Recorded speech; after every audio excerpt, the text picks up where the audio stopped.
हमारे शास्त्रों में माना गया है कि स्नान 4 प्रकार के होते हैं, अर्थात 4 से 6 के बीच में जो स्नान किया जाता है उसे ऋषि स्नान और देव स्नान कहते हैं। उसके बाद जो सूरज निकलने के बाद 8 बजे के अंदर आप स्नान कर लेते हैं वो मनुष्य स्नान होता है, और 8 के बाद जब सूरज चढ़ता है और तब आप स्नान करते हैं तो उसे राक्षस स्नान कहा जाता है।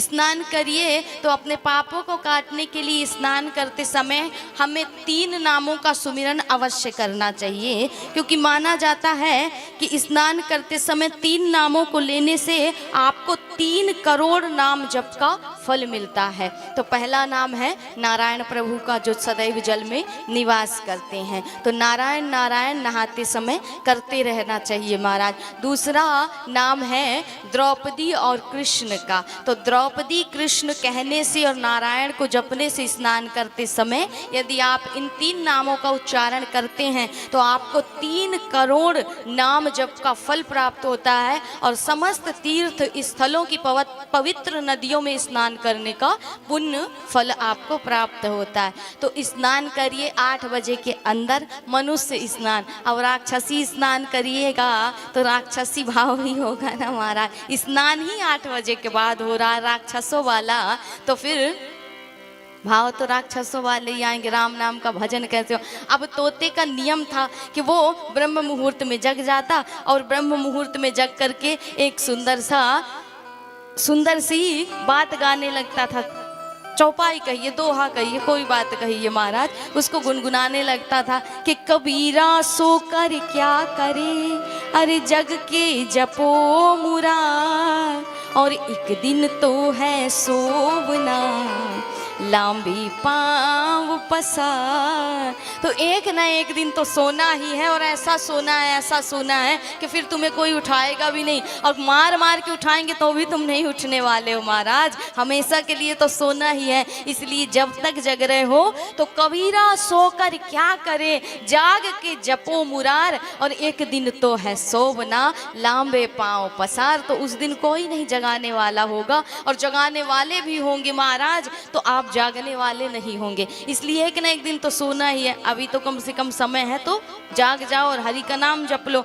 महाराज ने सोचा कि बड़ा सुंदर तोता है, बताओ कितनी अच्छी शिक्षा दे रहा है महाराज।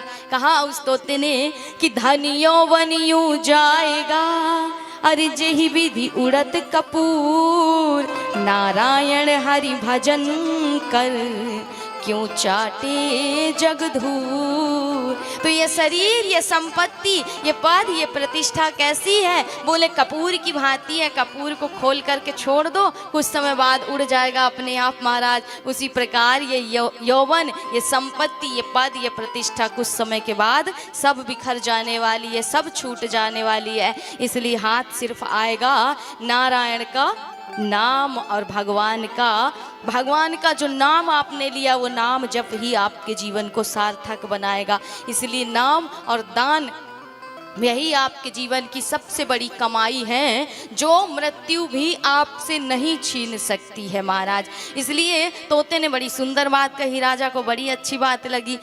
राजा का उस दिन से जीवन बदल गया कि तोता है और कितनी अच्छी बात कह रहा है महाराज, बताओ इतनी अच्छी शिक्षा दे रहा है। राजा का जीवन बदल गया, और दाम का काम भी पता चल गया कि दाम इसीलिए इसका महंगा है क्योंकि इसके मुख पे राम नाम है महाराज, इसीलिए इसका दाम है। अब जैसे ही राजा बाहर गए तो राजा प्रातःकाल उठ करके संकल्प लेते हैं कि अब मैं नित्य भजन किया करूँगा, लेकिन जैसे ही बाहर गए तो बाहर वाला तोता कहता है,